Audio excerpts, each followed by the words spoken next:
ಓಂ ಶ್ರೀ ಪರಮಾತ್ಮನೇ ನಮಃ. ಶ್ರೀಮದ್ಭಗವದ್ಗೀತಾ ಅಥ ಷಷ್ಠೋಧ್ಯಾಯಃ. ಶ್ರೀಭಗವಾನುವಾಚ ಅನಾಶ್ರಿತಃ ಕರ್ಮಫಲಂ ಕಾರ್ಯಂ ಕರ್ಮ ಕರೋತಿ ಯಃ ಸ ಸನ್ಯಾಸೀ ಚ ಯೋಗೀ ಚ ನ ನಿರಗ್ನಿರ್ನ ಚಾಕ್ರಿಯಃ ಯಂ ಸನ್ಯಾಸಮಿತಿ ಪ್ರಾಹುರ್ಯೋಗಂ ತಂ ವಿದ್ಧಿ ಪಾಂಡವ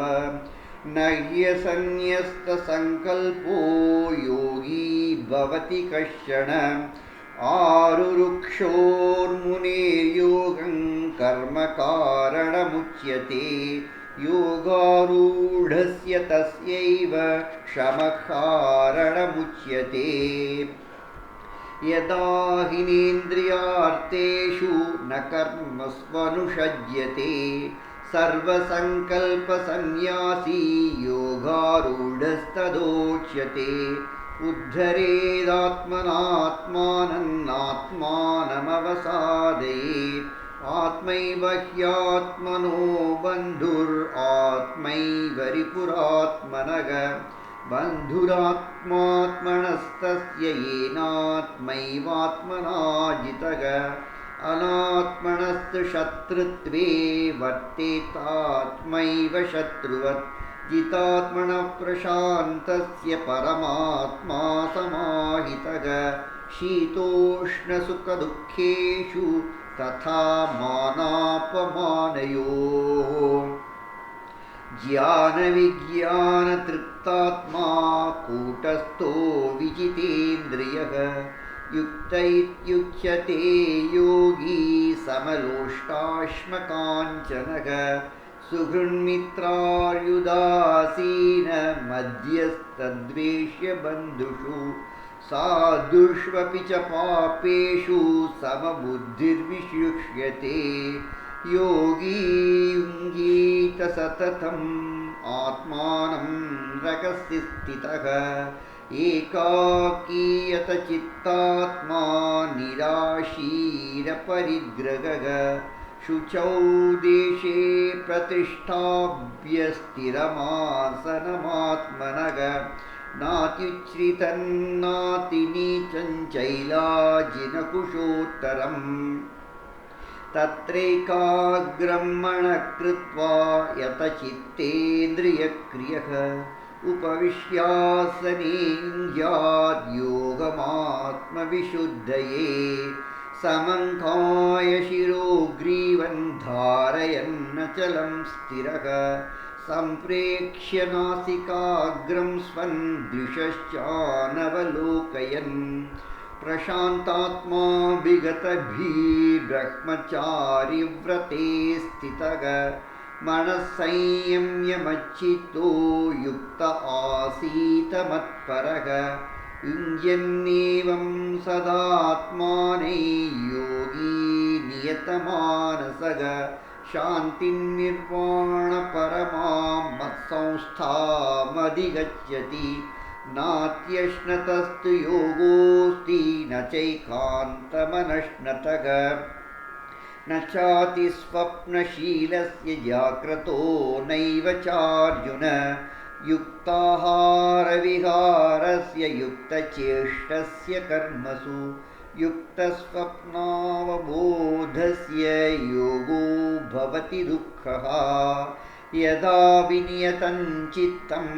ಆತ್ಮನ್ಯೇವಾವತಿಷ್ಠತೆ ನಿಸ್ಪೃಹಃ ಸರ್ವಕಾಮೇಭ್ಯೋ ಯುಕ್ತ ಇತ್ಯುಚ್ಯತೆ ತದಾ ಯಥಾ ದೀಪೋ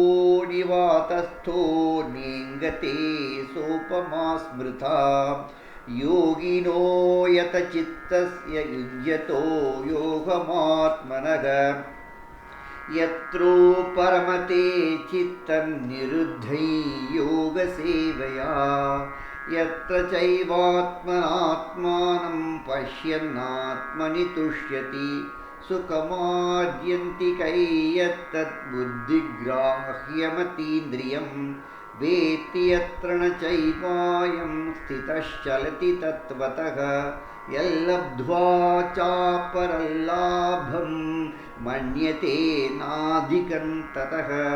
यस्मिन् स्थितो न दुःखेन गुरुणापि विचाल्यते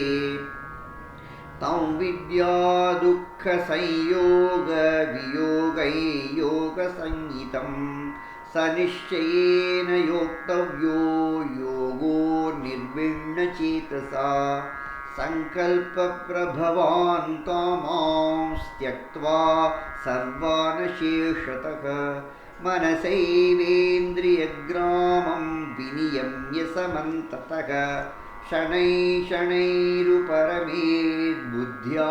धृतिगृहीतया आत्मसंस्थं मनः कृत्वा न किञ्चिदपि चिन्तयेत् यतो यतो निश्चरति मनश्चञ्चलमस्थिरम् ततस्ततो नियम्यैतद् आत्मन्येव वशं नयेत् प्रशान्तमनसं ह्येनै योगिनं सुखमुत्तमम्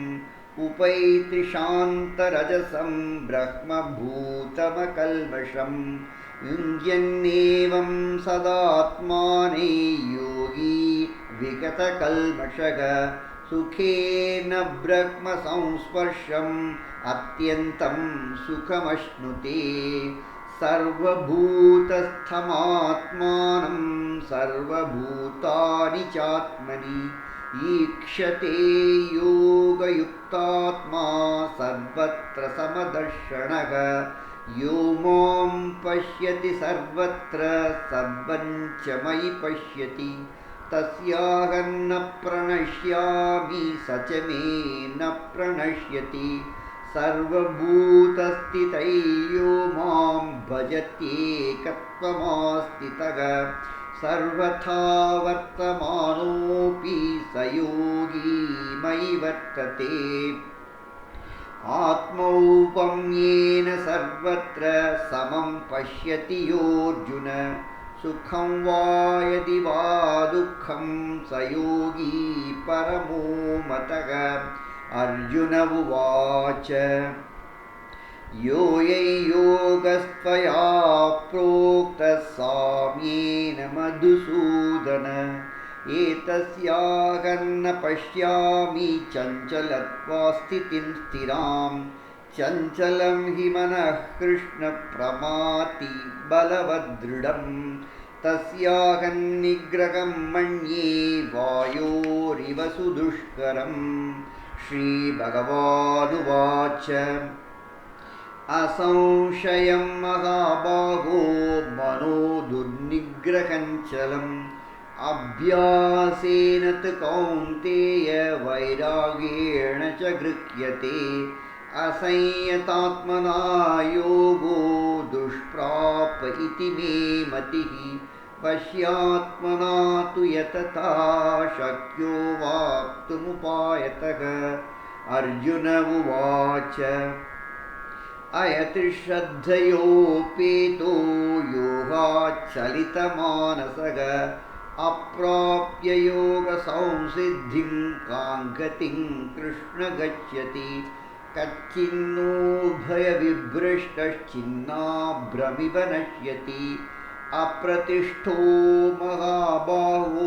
विमूढो ब्रह्मणः पति एतन्मे संशयं कृष्ण चेतुमर्हस्य शेषतः